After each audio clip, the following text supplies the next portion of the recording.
রাজধানীর বাইরের পাইকারি ও খুচরা বাজারে শীতের সবজির সরবরাহ বাড়লেও কমছে না দাম। ব্যবসায়ীরা বলছেন, কয়েক হাত ঘুরে তাদের কাছে সবজি আসায় কিছুটা বেশি দামে বিক্রি করতে হচ্ছে।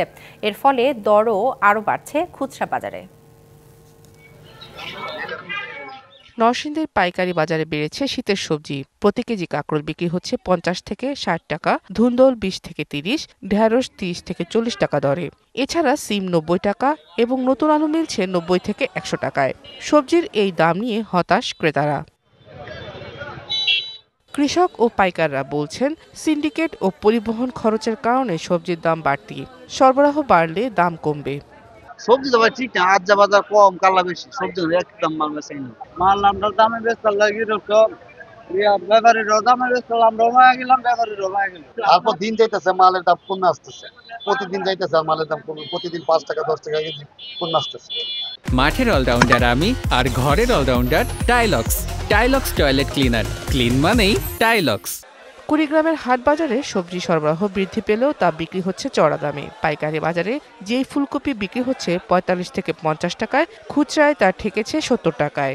আর পাইকারি বাজারের 20 টাকার সিম খুচরায় দাম 35 থেকে 40 টাকা। তবে নতুন আলুর দেখা মেলেনি কুড়িগ্রামের বাজারে। সবজির দাম আমরা আর কি কম দামে পাওয়ার চিন্তা ভাবনা করছি, কিন্তু সেভাবে আর কি কম পাচ্ছি না আর কি। আমরা সবজির দাম এখনো বেশি আছে, আশানুরূপ কম পাচ্ছি না এখনো। পাইকাররা বলছেন, কয়েক হাত ঘুরে তাদের কাছে সবজি আসায় দাম কিছুটা বেশি।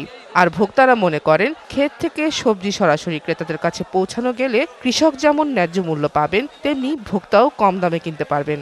পেঁয়াজ বেশি হচ্ছে পাইকারি 85 টাকা কেজি, আদা বেশি হচ্ছে 110, 100, কাঁচামরিচ বেশি হচ্ছে 70 টাকা কেজি, রসুন বেশি হচ্ছে 220, 260।